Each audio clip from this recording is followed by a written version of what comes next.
Hello, America, and to all of our listeners all around the world. You were listening to a pre-election episode of Let's Weekend. I'm your host, my Brandon Perkins. Joining me, as always, is Chris Sologi, and Teresa Sammons is also joining us tonight as well. Say hi to the people, gang. Hello. Hello. Yeah, so we are recording this, it is November the 2nd, 2024. We are now officially 3 days, well, it'll probably be 2 days when this goes up, away from the 47th presidential election. And it cannot come soon enough because I am sick of this shit. I mean, that's probably still too soon. Yeah. But yeah, so obviously, being that is going to be what's on everyone's mind over the next couple days, we got a bunch of today's show basically dedicated to that, but not just that. We've also got some other stuff. We got some more shows about January 6th and people involved getting their legal just desserts. We also have some rampant cheese theft in the United Kingdom.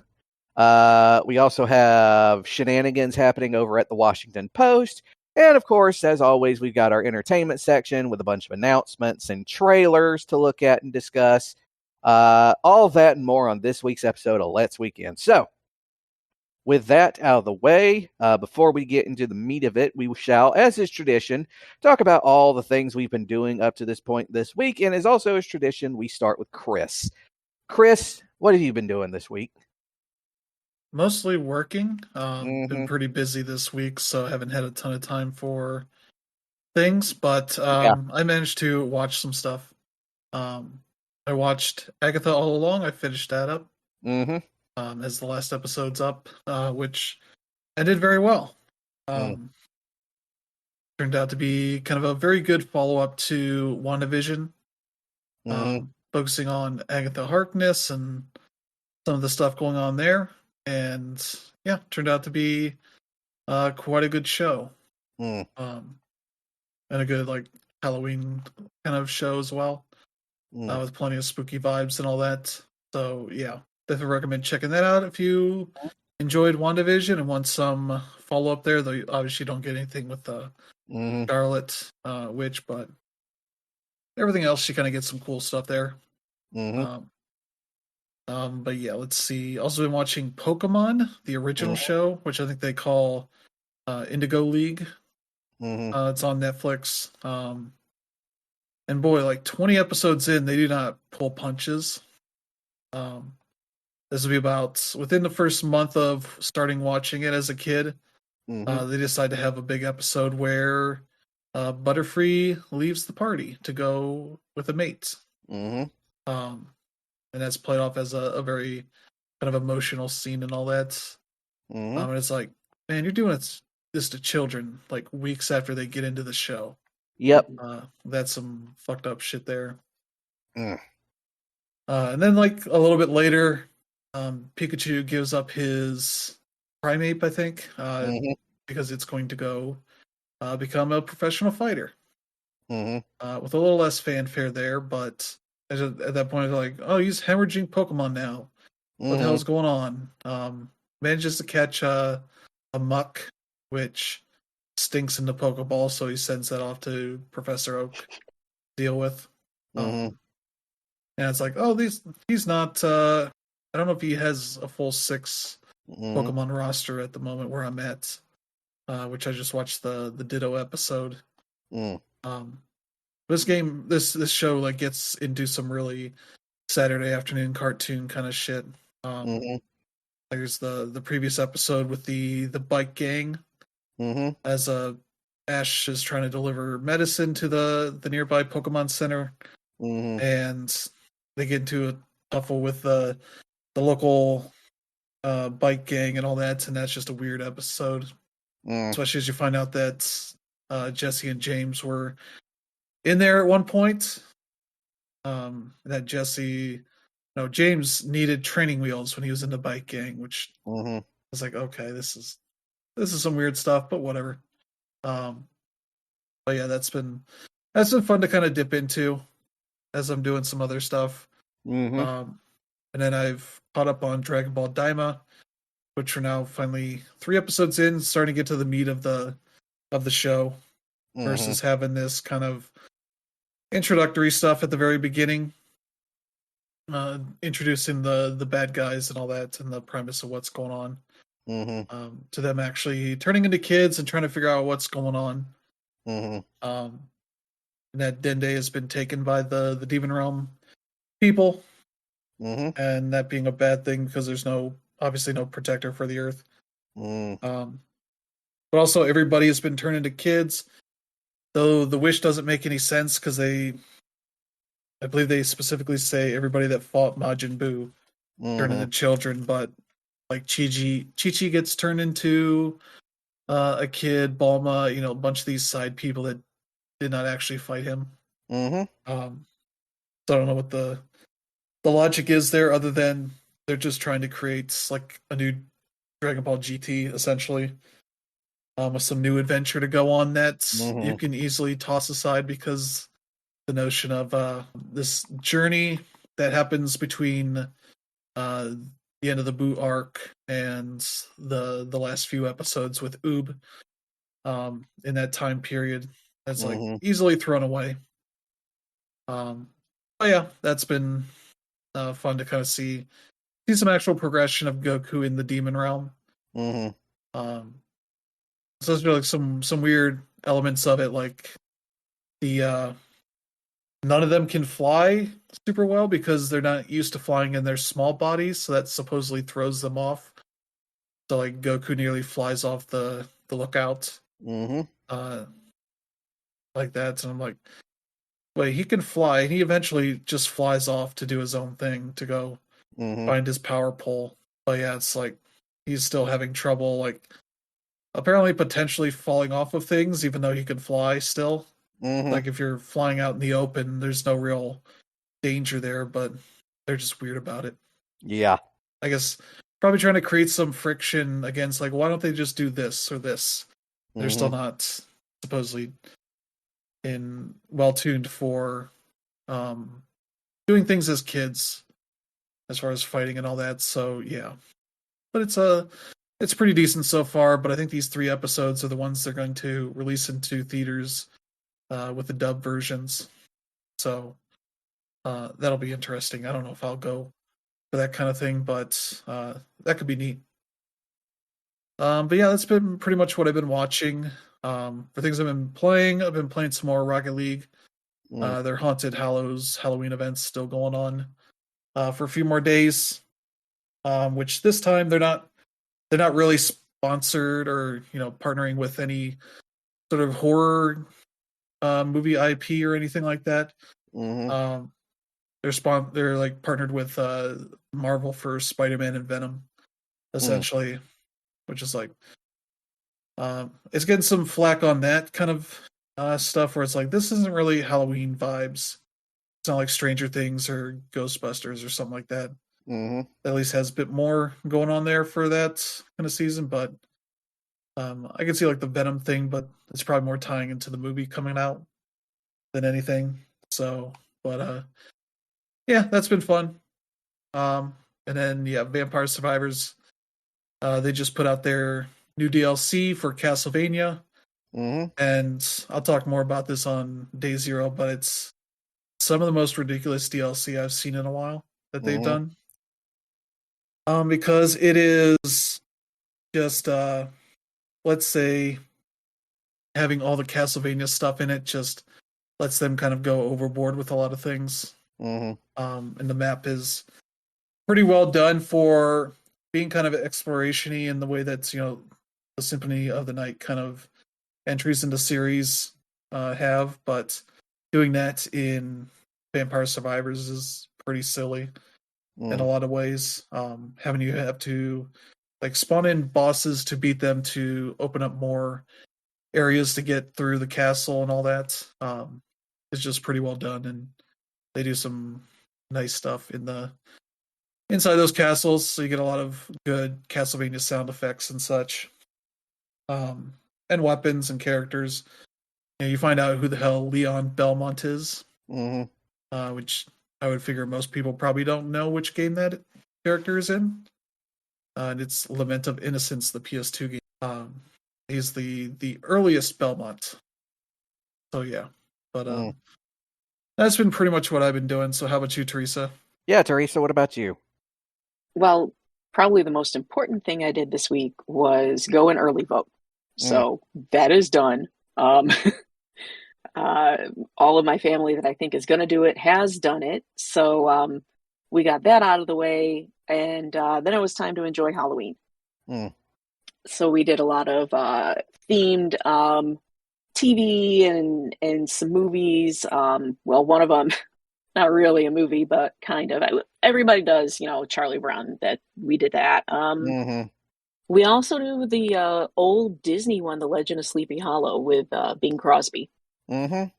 So we hit that one again, and we pulled out a compilation Simpsons DVD set that we have for Treehouse of Horror and watched just a bunch. Watch the Witches episode from when Trump was in office. So, well, sometime between 2016 and 2020 for South Park. I'd forgotten a lot of that. That was kind of fun to watch again. Red Dwarf, some of the scary stuff there. Even Upstart Crow with the Hamlet thing with the three sisters, and Star Trek Next Generation. There was one that I know I've watched, but I just didn't remember any of it. It is Night Terrors, and that was seemed pretty fitting for Halloween. But we've also been watching what we've been keeping up with. We were on top of Daima as well. And we are watching through Super simultaneously, which really kind of is fun to have your brain get back to the path that it was on instead of the other one. What We Do in the Shadows, we are watching that. I think we might be one episode behind. They might have dropped it all completely, but I don't think they did. And then, my usual Vampire Survivor. I did download the DLC this morning for Castlevania, and I haven't played it yet. I was playing one of the other DLCs. And Kingdom Two Crowns with that new DLC for the Greek myths. And there's another one that I've been playing. And we also got Super Mario Jamboree. That's kind of my thing. I know not a lot of people, not a lot of SmashPad people are going to be into it, but I've been enjoying it. We've played through 2 boards so far. So, a lot of what it should be, not disappointing yet. And we have foster kittens, so holy crap. Keeping track of the kittens, keeping them clean. We were bottle feeding a little bit, but now they're eating on their own, and oh god. You guys remind me next time I think about doing this. Tell me how much work it is. Yeah. No, that's really and being constantly spun round and round by the news every single day. That's pretty much it. What have you been up to, Brandon? Yeah, well, as for me, I am just about, I say just about, I'm on chapter 10 of Dead Space, so I'm just about finished with it. And by this, I mean the most recent version, the remake, which, compared to the last one, on top of being just so much more terrifying, is also a hell of a lot more unpredictable. Because unlike in the first game, these creatures can basically come at you at just about any time, any place. And it's you always have to be on your toes, and you always have to be looking out for resources and stuff, because ammo is a commodity in this game, and it can run out very quickly. But yeah, it's still a legitimately I wasn't really sure when I started playing it, but as soon as the game picked up pace, it was yeah, this game's great. This game is amazing. And keep in mind, I played the original several times back when it originally came out, and the sequel. which I'm hoping they're also doing a remake of, because as good as the first game is, the sequel is absolutely amazing compared to it. And the first game was already pretty good. But on top of that, I'm also kind of stretching out, trying to play some other games. I played Tearaway Unfolded, which is sort of a remake of Tearaway, which was a PSP game. No, it was a Vita game from back in. It's a Media Molecule project, so you kind of know what you're getting from them. It's it's got that that witty British charm with a lot of nostalgia, and it's takes place in like a papercraft world, and it tries to get you to use all the various ways that the PlayStation the DualSense controller could be used. And yeah, it's just a fun, charming little game. But that's basically been it as far as gaming is concerned. I watched Long Legs the other day for Halloween. Don't know if any of y'all have seen that. That is a very creepy horror movie that came out a couple of months ago. That sort of it took a little while, but it kind of finally found its audience, and now it's heavily critically acclaimed. It has probably the best role I've seen for Nicolas Cage in a long time, because you have if unless somebody told you that it was Nicolas Cage, you would not know, because he is basically unrecognizable in this movie. And the character he plays is very unsettling. Do you guys remember that guy from the 70s, the ukulele player? What was his name? Tiny Tim? Yeah. He looks a lot like that and sounds like it too. And it is very unsettling.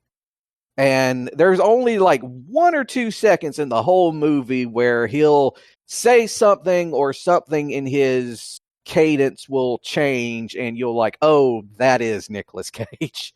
Because otherwise, you can't tell it's him at all. But basically, what it is it's about this girl named Lee Harker, who is a detective for police. It takes place in I think someplace in the mid-90s. I think 1995, 1996. And basically this town that she's in, for the last 20 years, they've been dealing with this serial killer who calls himself Longlegs, who he's kind of like the Zodiac killer. He likes to send out a bunch of clues and stuff with all kinds of coded messages and everything. And the thing is, even though they have so much evidence tying him to it, the problem is they can never directly show him doing it, because he's always got some sort of alibi. And at the same time, she's sort of dealing with her sort of her highly religious mother. And there's all this weird stuff where I don't really want to spoil a lot of it, but essentially it's so good. It really is. And there's just so many things that are going on in it. It's one of those movies where you remember how in The Exorcist, where every so often where Pazuzu would flash onto the screen? Stuff like that happens. You'll see what they call the man downstairs. He shows up in plain sight at least a dozen times in the movie. It's very unsettling. But yeah, it's a great movie. Highly recommend it. And other than that, just getting ready for the freaking election, which is Tuesday. And I'm pretty much the only person in the family who hasn't voted already. Yeah. I've done it the traditional way since the beginning, and that's sort of what I'm doing. I mean, to be fair, I live in a tiny little place, so we don't have a whole lot of people in my particular district who goes to vote at my area. So I'm not expecting like a long wait or anything. But yeah. So yeah, that's about it for me. You guys got anything you want to add before we move on? No. Nope. All right.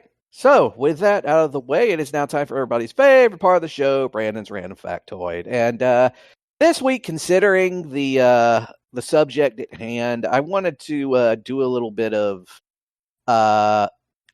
about the history of American politics, specifically the history of presidential elections. So one of the things that I really hate about American politics is this fault. How can I describe it? It's this false sense of civility.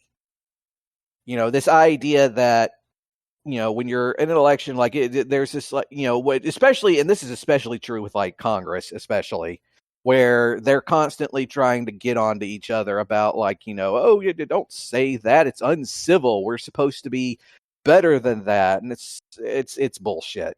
Because the truth of the matter is, America has been ruled by jerkbag politicians since the very beginning of this country's existence. And I really do mean the very beginning of it.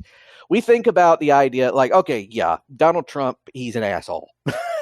Like that is his crowning characteristic. He is a New York Yankee asshole.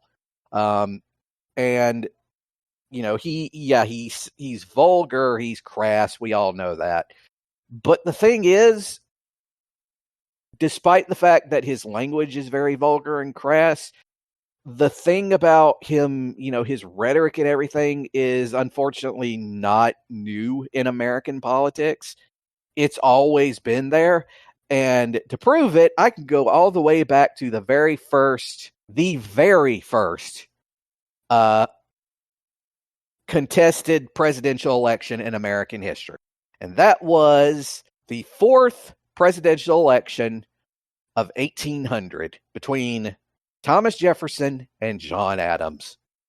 Now, keep in mind, Thomas Jefferson and John Adams, both of these men were founding fathers. We consider them founding fathers. Both of them were very much involved in the founding of our country and writing its founding documents, in helping to shape its constitution. Well, mostly Adams. Jefferson was off in France at the time, but still, both of them fought for our country's independence, at least on the diplomatic and political side. Jefferson, of course, famously worked as our ambassador to France, along with Ben Franklin. Adams was all of them. They are deeply connected to the founding of our country. So the American mythology would have you think that both of these men were these very high-minded, very high moral, genteel individuals who thought nothing but political fairness, that this should be a good, clean race, and that nothing of all, they would never tell lies or, say awful things about each other. Right? Sure. Yeah. So let's start with the man who's considered the father of our country, George Washington. Now, back in this era, when it came to political parties, which were sort of a new thing in the United States at the time, you had two parties. One was the Federalists, and the other was the Democratic Republicans. John Adams, along with Washington, and of course Alexander Hamilton, were Federalists. Thomas Jefferson, along with James Madison and eventually Aaron Burr, were all Democratic Republicans. And they basically did not agree on, well, really anything. Their whole political ideologies were heavily skewed between the two. The Federalists believed in a strong centralized government with a pragmatic foreign policy, which, among other things, meant that one of the things they wanted to do is to try and rebuild diplomatic ties with the Great Britain. The Democratic Republicans, on the other hand, believed in a more localist, decentralized form of government that supported the French, specifically the French Revolution, which, by the way, Thomas Jefferson, some of our founding fathers, such as Thomas Jefferson and Thomas Paine, were somewhat involved in the beginnings of that particular event. Now, remember, George Washington, in his farewell address before he, ended his second and last term as president, one of the things he famously warned against was the creation of political parties, which, of course, as you can imagine, lasted all of about 5 seconds. In 1798, George Washington complained, quote, that you could as soon scrub the blackamoor white as to change the principles of a professed Democratic Republican, and that he will leave nothing unattempted to overturn the government of this country. Again, George Washington, founder of our country, guy who warned against the creation of political parties, basically calling Democrat Republicans a bunch of assholes. And of course, the thing is, it wasn't just inter-party politics that were, shall we say, volatile, but also intra-party politics. The Federalists, for example, were actually divided up into factions. You had the sort of moderate Federalists, which were more aligned with Adams and his sort of pragmatic foreign policy. And then you had what were called the High Federalists, which were more aligned with Alexander Hamilton. And Alexander Hamilton was famously, arguably, the most authoritarian of all of the founding fathers. He not only seemed to view the idea of, public, a wide franchise as irresponsible, he also believed in the idea that the president, when they are elected, should be president for life instead of being, president for a particular number of terms. And of course, he was also one of the first who wanted to begin rebuilding their ties with Great Britain for economic reasons. Oh, and he was also the guy that more or less helped inspire the federal response to the Whiskey Rebellion, which, was over the power to tax citizens, stuff like that. So yeah, already there was stuff going on in between them. But anyway, so then the actual election is ongoing, and so now they're putting out campaign stuff. Now, back in the day, there was this sort of gentleman's agreement again, and like I said, remember how I said about this concept of this sense of false civility in American politics? Well, it was a thing back then too. It's always been bullshit. Both of these men agreed that they would not campaign against each other. The caveat being that they said they would agree not to campaign against each other in person. They could get other people to do that for them. So, for example, Thomas Jefferson had a gentleman by the name of James Callender, who was the editor of a partisan newspaper called The Prospect Before Us, which was also the name of a pamphlet that he ended up putting out. And it is quoted, and I'm quoting, and remember, this is from the guy that Jefferson authorized and basically was a partisan that worked under him. Here it goes. Here's the quote. Men of Virginia, pause and ponder upon those instructive ciphers and these incontestable facts. You will then judge for yourselves on the point of an American Navy. You will judge without regard to the prattle of a president, the prattle of that strange compound of ignorance and ferocity, of deceit and witness, without regard to that hideous hermaphroditical character which has neither the force and firmness of a man nor the gentleness and sensibility of a woman. Wow, fucking roasted. Yeah. Take your choice between Adams, war and beggary, or Jefferson, peace and competency. As for the Federalists, the ones who supported Adams, well, they, among other things, accused the Democratic Republicans of being atheists. They claimed that they're amongst the various pieces of campaign material that was put out by Adams' partisans. They stated such things as, if Jefferson is elected, the things such as rape, robbery, incest, and murder will be openly taught and practiced. The streets will will bleed red with crimes. Chaos will reign, and all of those who oppose him shall be sent to the guillotine. That's sounding familiar, isn't it? Yeah. So yeah. Anyway, if you're wondering what ended up happening, Jefferson ended up winning that election. Famously, he ended up getting Aaron Burr as the man who was going to be his vice president. And of course, Jefferson decided, in the following, they ran, Burr would be his vice president. And then the following election, they both ran against each other. And Jefferson decided, no, Burr, you can go kick bricks. I'm getting somebody else. And as all Hamilton fans know, that was sort of the beginning of the end for Aaron Burr and his sort of beginning of his villain origin story, more or less. But yeah, as far back as 1800, our politics have been this weird combination of false civility and dirty, underhanded bullshit mudslinging against each other.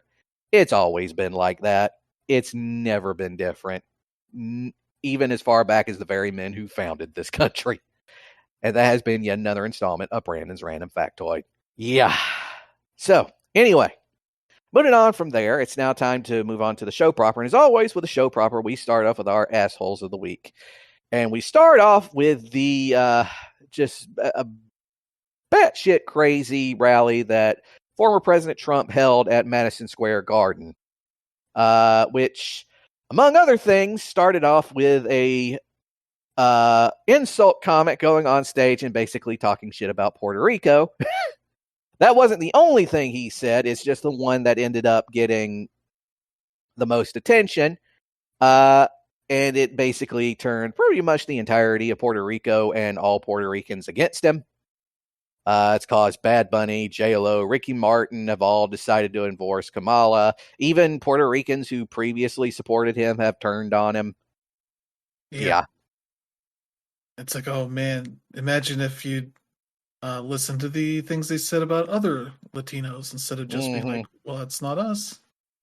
We're the good ones. It's like, he doesn't like any of you. But yeah, he basically said, let's see, these Latinos, they love making babies too. Just know that they do. There's no pulling out. They don't do that. They come inside just like they did to our country. And then decided to go to Puerto Ricans. There's a lot going on. I don't know if you guys know this, but there's literally a floating island of garbage in the middle of the ocean right now. I think it's called Puerto Rico. And it's like, look, if this was like a roast, then yeah, you could get away with it. Because, roasts are like, you basically go as far as you can. Yeah. This was a political rally for one of the major candidates for president of the United States. Especially one that is home in New York City, that is home to one of the largest Puerto Rican populations in the country. Besides Puerto Rico itself. Yeah. Especially of people whose vote counts in the election. Mm-hmm. And yeah, it is interesting that they'd make that choice to have this guy, Tony Hinchcliffe, who I believe he has like a podcast as well, a comedy podcast, which I believe he goes by the name Fuck Tony there. Yeah. I only know that because he was on ESPN's College Game Day a month or so ago, basically calling people gay on TV, and it's like, oh, I bet ESPN loves this choice to go for the young demographic here. Yeah. The edgy comedy thing, and it's like, okay. And yeah, as like you said, this guy's a roast comedian who is not cut out for a political rally. No. Because those jokes don't fly here. No. As much as he responded being like, saying something like, you know, nobody has any sense of humor. Like, no, dude. Like, look, he did a roast like a couple of months ago of him that was videoed, and it's actually like, yeah, he does the same material, but it's funny in that context because it's supposed to be. It's a roast. You go as deep and as dark as you possibly can get away with. This is a political rally for one of the major candidates for president of the United States. The context is completely different. Yeah. They basically said, like people like Tim Walz and AOC have no sense of humor, took his jokes out of context to make it seem racist, saying, I love Puerto Rico on vacation there. I made fun of everyone, watched the whole set. Like, just saying the word set shows you why you're not a fit for this rally. Yeah. But also a perfect fit because it was basically a Nazi rally. Yeah, pretty much. So you had Hulk Hogan be like, I don't see no Nazis here. And it's like, that's because you are one, you idiot. But yeah, this guy had some other choice stuff he said. I believe there was a joke about carving watermelon with black people. So yeah, you know, that kind of fun stuff. So yeah, that created the big controversy of the week, at least up to the next one we'll talk about a little bit later. But yeah, so much so caused a number of big celebrities from Puerto Rico to endorse Kamala Harris and speak out against this. And yeah, you don't usually see J-Lo talking any sort of politics stuff, but she definitely had to speak out as a result of this. So congrats. And yeah, the Trump campaign had to denounce this stuff, which is like, you should listen to every other Trump rally. It's full of this kind of shit. So yeah, there you go. Yeah. So yeah, that was that. Then we move on to this thing that happened during a discussion at CNN. So they were talking about, I'm guessing it was Gaza related. Yeah. No, they're talking about Madison Square Garden. Well, yeah, they were talking about the Madison Square Garden thing. Okay. And basically, there were this tuffle that started between Mehdi Hassan, who works for CNN, and this douchebag named Ryan Gerdusky. And at one point, he told Mehdi Hassan, quote, I hope your beeper doesn't go off during panel discussion. And that got him banned from future CNN appearances because take a wild guess what he's referring to.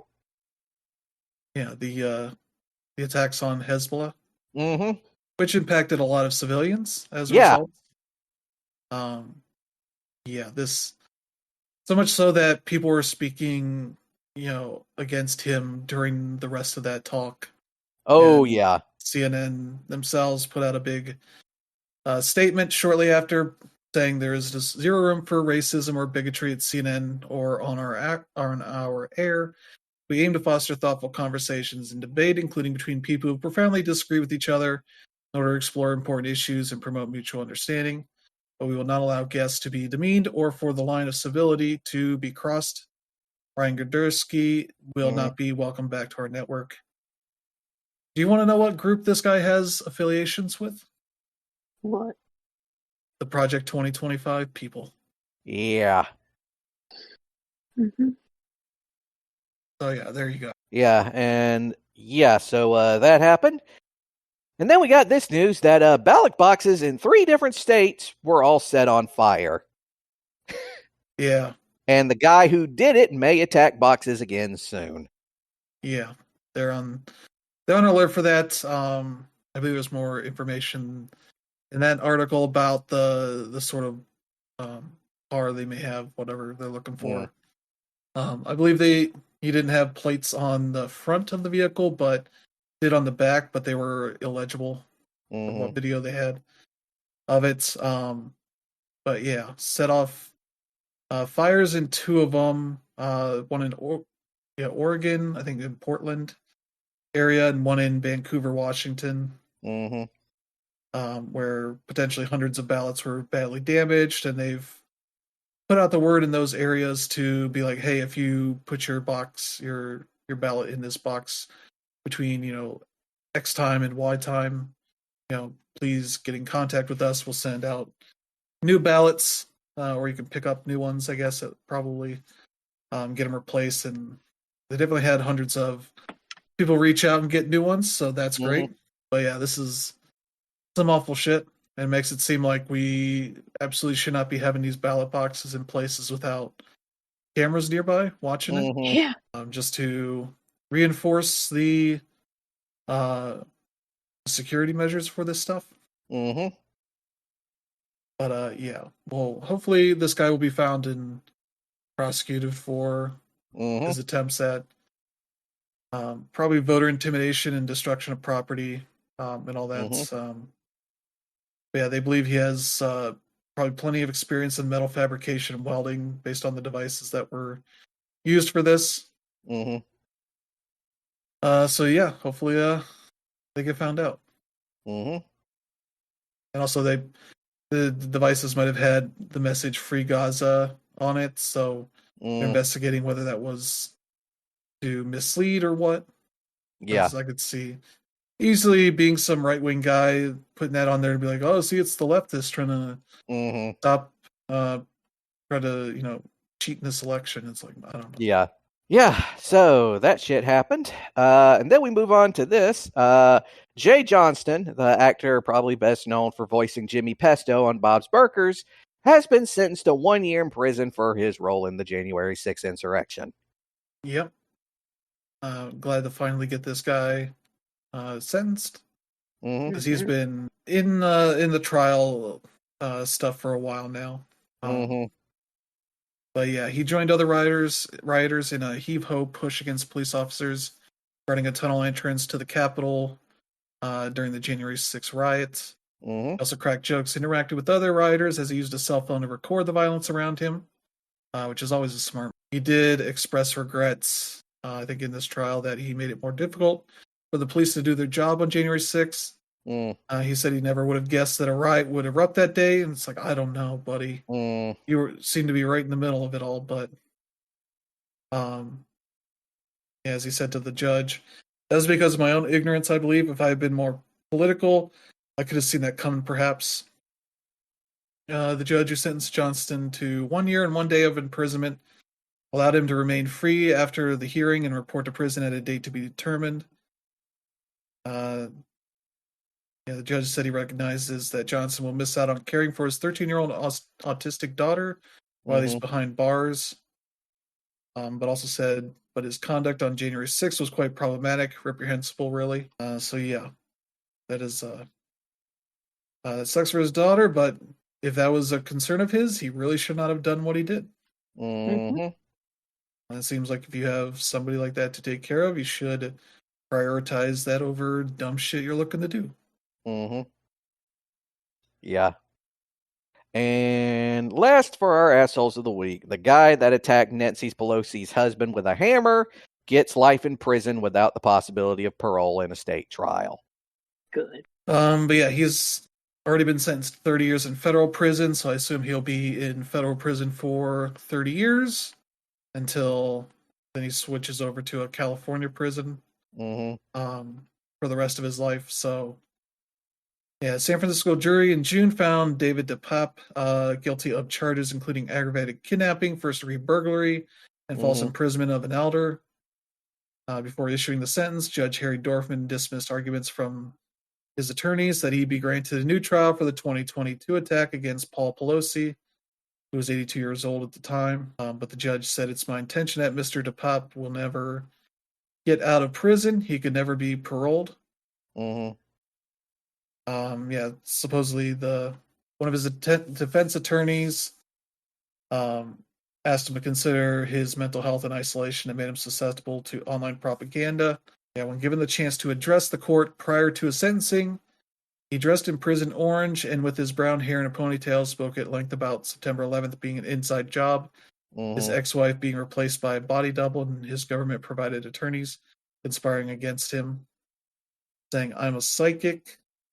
The more I meditate, the more psychic I get, which kind of seems like maybe a stage thing. Mm-hmm. I think I was reading the paper, but like that it was like, here, you read this and they won't send you to prison for the rest of your life. You know, that's a great tactic, but there you go.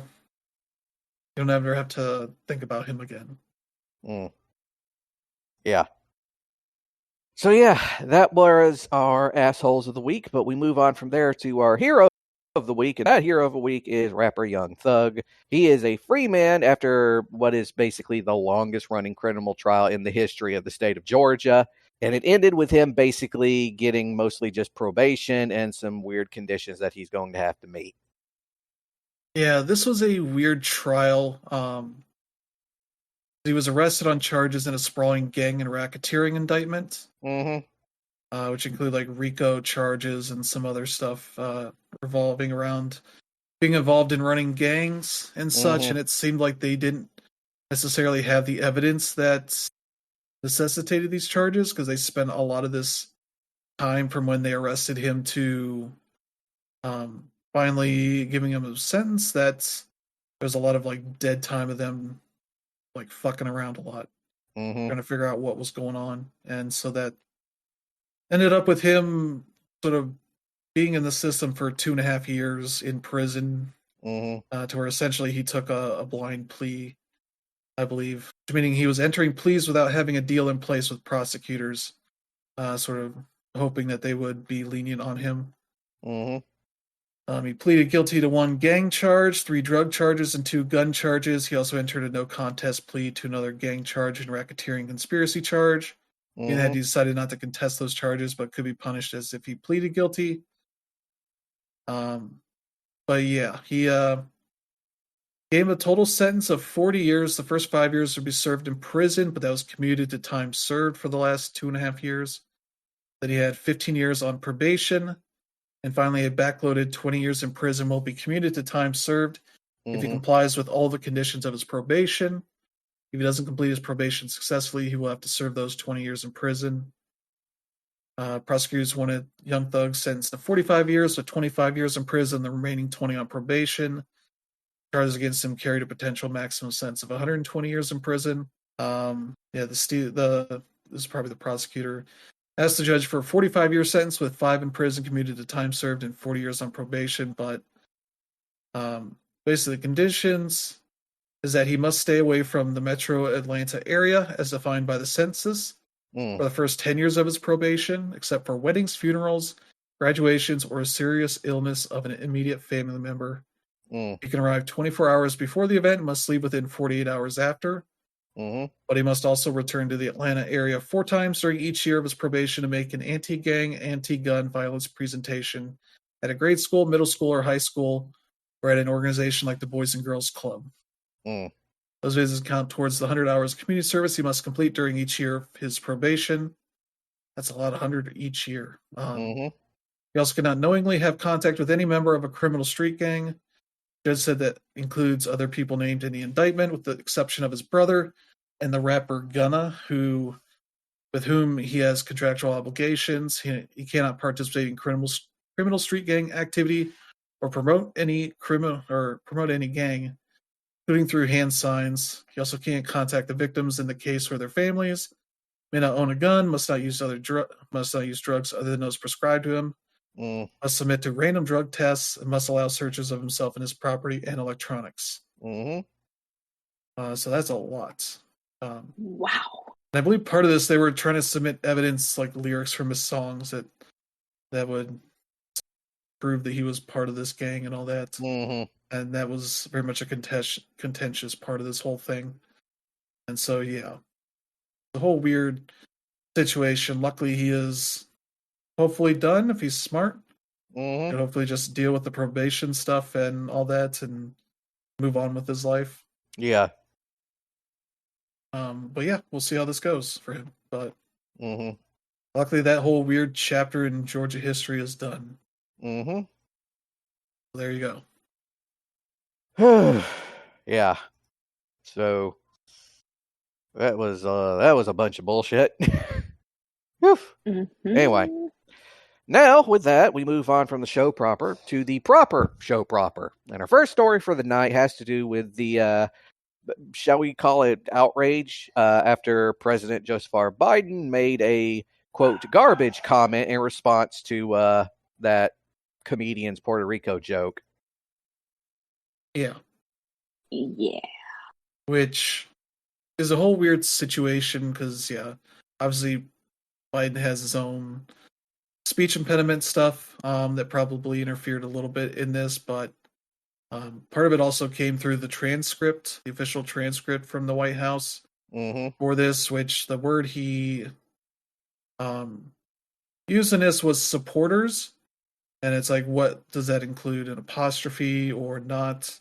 And I believe the official transcript did not have it, but the White House altered it for their own transcript, which also caused a controversy as well in this. And it seemed, and he tweeted out later more of an explanation that he referred to the hateful rhetoric about Puerto Rico spewed by Trump's supporter at his Madison Square Garden rally as garbage, which is the only word I can think of to describe it. His demonization of Latinos is unconscionable. That's all I meant to say. But yeah, a lot of, let's say, drama accounts of Trumpers that basically took this all to mean like what happened with Hillary Clinton and the deplorable stuff. So obviously Biden is not running for election here. So what he says really has no matter to anything that's going on, other than the Trumpers' persecution complex with all this, and a lot of the media kind of taking offense on their behalf as a result of this in a weird way. So much so that this appeared on the front pages of like the New York Times and some other papers that, whereas things that Trump has said did not. And you're like, yeah, this seems like it's slanted coverage where things Trump said is taken in a different context that doesn't merit being propped up like that as important things that are being said in a very shitty way. Which, like, immediately after he had that whole publicity stunt of him getting a garbage truck. You're like, oh, you think we're garbage? Then I'm the garbage man. And it's like, I don't know that this is a slam in the way you think it is. And also, he nearly missed the door handle when he's trying to grab it and fell over. Yeah. And there was a good bit where a comedian was acting like he was the driver that rode Trump around in the garbage truck. Yeah. And talk about nearly crying and how cool of a guy he is. And so a bunch of Trump's Twitter people that do podcasts and all that shit were falling for that. And all that. So yeah, that was a whole weird thing. Yeah. Basically, Trump rode around in a garbage truck that had the Trump logo on it. That they were calling like Garbage Force One, something like that, like some real stupid thing. That's what he did his second to last week in this election. Yeah. Because you're wondering where the fuck we are at this point. This is in a simulated reality. We're in a fever dream. None of this should be real. Yeah. The garbage truck, the McDonald's. Exactly. Yeah. That shouldn't be what a legit candidate that could win the election is doing. Yeah. Anyway, in other news, over 200,000 subscribers have canceled their subscriptions at the Washington Post. You can take a wild guess why. Yeah. It might be even over like 250,000, but at the point that these numbers are coming out, that was roughly about 8% of the paper's paid circulation of roughly 2.5 million subscribers.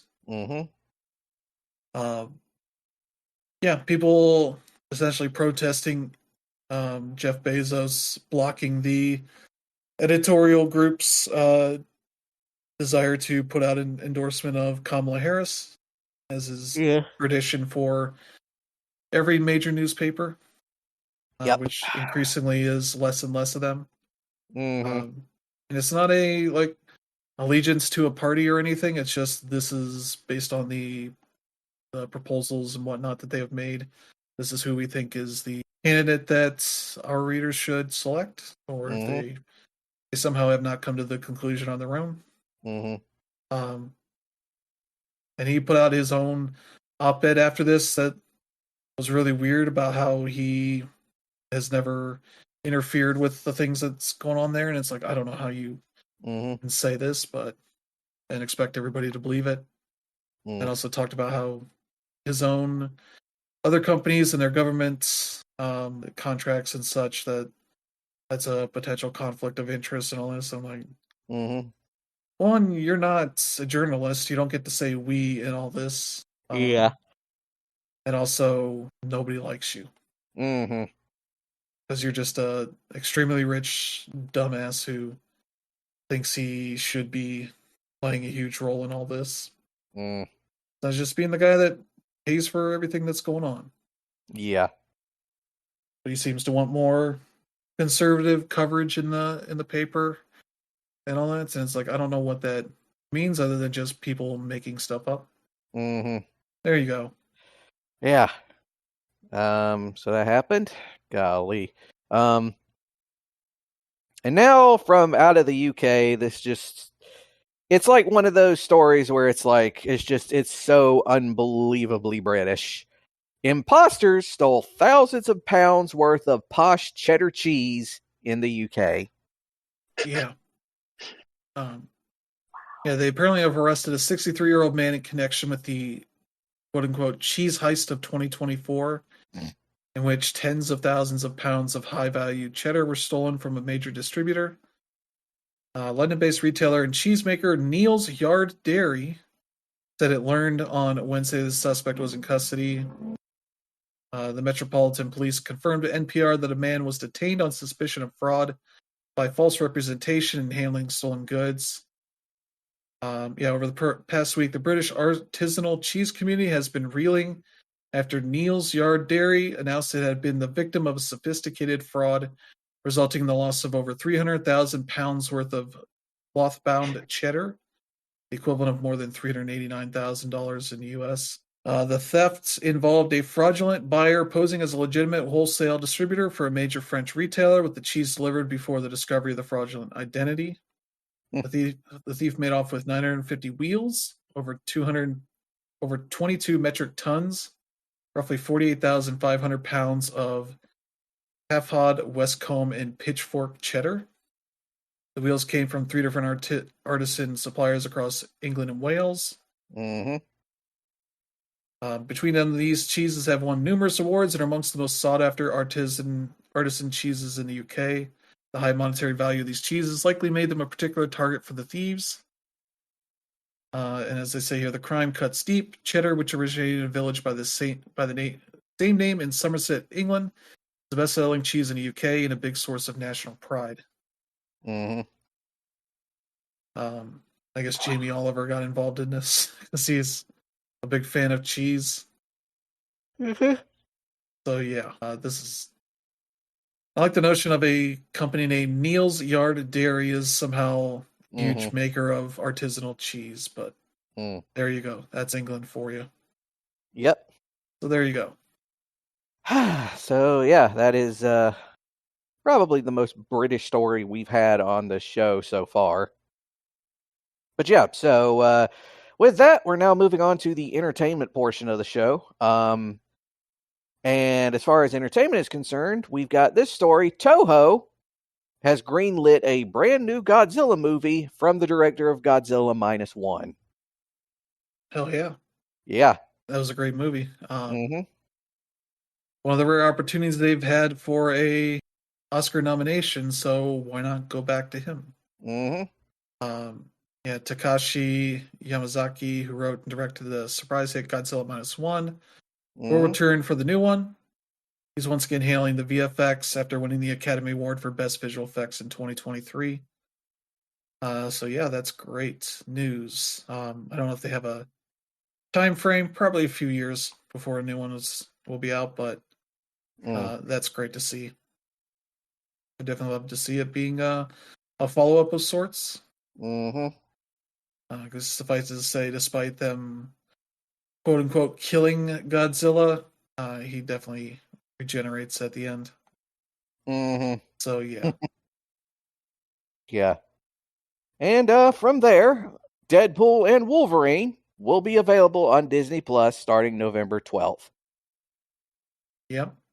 That's a good one of those. For people that are fans of the general Fox X-Men universe of stuff. Mm-hmm.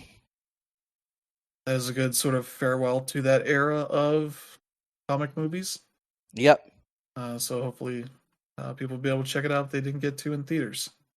Because there's some good action scenes in this. Yeah. Including one that takes place entirely within a van. So yeah, just in time for the holiday season, as everybody expects. Yep. So on top of that, we also got a few trailers here. We got an official trailer for Netflix's A Man on the Inside. Yeah, this is an interesting. I think it's a show from creator Mike Schur, who's the creator of The Good Place and co-creator of Parks and Rec and Brooklyn Nine-Nine. Mm-hmm. Teaming up again with Ted Danson to do this new show where he's a retired professor who I believe his wife has passed away, so he is just kind of on his own and is just kind of existing, I guess. So he gets this a year after his wife's passing, he becomes stuck in his routine and grown distant from his daughter. But when he spies a classified ad from a private investigator, he's inspired to roll the dice on the job and goes undercover to solve the mystery of a stolen family heirloom. Mm-hmm. And that leads him to kind of joining this retirement community and trying to, figure out what's going on here, but also kind of enjoying being the company of other people his age that are doing a lot of interesting stuff. Mm-hmm. It looks pretty neat. It'll be out November 21st, so I'm definitely looking forward to that. This show's also based on the events of a documentary called The Mole Agent, which was an Oscar nominee for Best Documentary Feature in 2021. So you need to kind of take a documentary to a more fictional route as a series. Mm-hmm. So that's cool. Mm. So yeah, there you go. Yep. And we also got the official trailer for Netflix's That Christmas. Yeah, this is based on I think a trilogy of children's books. Mm-hmm. And yeah, this is a movie based on or done by Richard Curtis, who's done a bunch of big movies: Four Weddings and a Funeral, Notting Hill, Love Actually, and Yesterday. This will be out December 4th. Has a bunch of notable voice actors in this, but yeah, is basically about series of entwined tales about family and friends, love and loneliness, and Santa Claus making a big mistake, not to mention an enormous number of turkeys. Seems pretty cool from what the trailer's shown. So yeah, that looks like it'll be a nice Christmas movie. It'll be out December 4th on Netflix. So that's one to keep an eye on. Want a very British Christmas movie. So there you go. Yeah. And we also got an official trailer for Queer, which is believe this is based on the William S. Burroughs book. Yeah. Yeah, so Daniel Craig is playing William S. Burroughs, who's it's sort of a semi-autobiographical book. About his life, where he's kind of an older gay man who is kind of dealing with that back in, I think, the 1940s is when that was written, or when it takes place. Yeah, that and his drug addiction, because he was really, really into heroin. I cannot emphasize enough just how into heroin William Burroughs was. Yeah. Like he was so into heroin that he got so high once that he accidentally killed his first wife by shooting her in the head because they were trying to do William Tell. Oh my God. Yeah. And this is directed by Luca Guadagnino. who is a highly acclaimed director. Did most recently Challengers, but also known for Call Me By Your Name, I Am Love, A Bigger Splash, Suspiria, We Are Who We Are, and Bones and All. And it's like, yeah, this seems interesting. It's got some neat directorial tricks to it. Like, there's an element of the book where he's like thinking about the way things could have gone if he does other things. And like they play that out in the movie itself as like this kind of ghostly version of himself that he sees doing something different, and it looks really nice the way they do it. So yeah, it looks like it could be a really cool movie. Yep. And last but not least, we got a teaser trailer for Squid Game Season 2. Yeah, this seems to give us a bit more of an idea of what his or what player 456 is up to here as he's trying to get into the game and sort of stop it from within, but is dealing with the lemmings-like attitude of the rest of the players who don't really trust him for obvious reasons, but also are also blinded by the chance of winning an incredible wealth of money. That leads to him trying to like tell them about the games, and I assume based on what we've seen here that they changed. I assume they changed the games midway through to throw him off, since he's spoiling what's going on for them. For that, so yeah, that could be a pretty cool way to go for this season. Yeah, so that'll be starting December 26th, and yeah, I believe they have only one more season for this. They're finishing off with the season 3. So yeah, that looks cool. Yeah, with all of that, I believe we basically got ourselves a show, folks. We got ourselves a show. So before I go ahead and read off all the stuff about, writing to us and all that, do you guys have any closing remarks you want to make about the election as far as that goes before we sort of wind it down? Cross your fingers. Yeah, can't wait to be over. Yeah. Hopefully the right way. Yeah. Not like 2016. Yeah. And hopefully, it won't take several days to know who the winner was. Which, was what we thought was going to happen on 2020. And then we woke up the next morning and what do you know? But yeah, so yeah, I'm ready to stop having to deal with all these freaking political ads every time I'm watching YouTube. Yeah. I'm just sick of it. Basketball and seeing an ad that ended. It was about Sherrod Brown, our U.S. senator.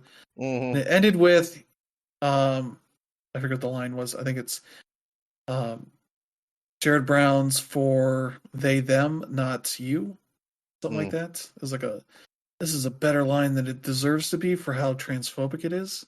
Yeah. Need to stop seeing these and hearing these stupid ads. Well, anyway, all I'm going to say is vote. It's basically the least you can do. But yeah, with that, we're going to go ahead and end it here. I would like to remind all of our listeners, if you got a question, comment, or something you want us to read on the air, you can get in contact with us at letsweekenders@gmail.com. That's letsweekenders@gmail.com. We got a link for it in the show notes. Also, on top of Apple Podcasts, you can catch our little bit of unscripted shenanigans at TuneIn, Google Play, RSS, archive.org, or any kind of podcast aggregator that you can think of.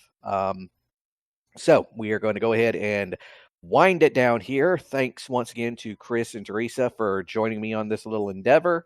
All those who are listening, if you were both either a new listener or someone who is a veteran listener, please do not hesitate to share us with your friends, your family, your casual acquaintances, your coworkers, your mortal enemies, or anyone in between. Because let's be honest, this election's almost over, and we all could use a break. So yeah. we're going to go ahead and end it here. Join us next week, because guess what's coming up after this election, folks? Thanksgiving! Oh, yeah, that's going to be fun this year. Yeah, sleep on that, America. And good night.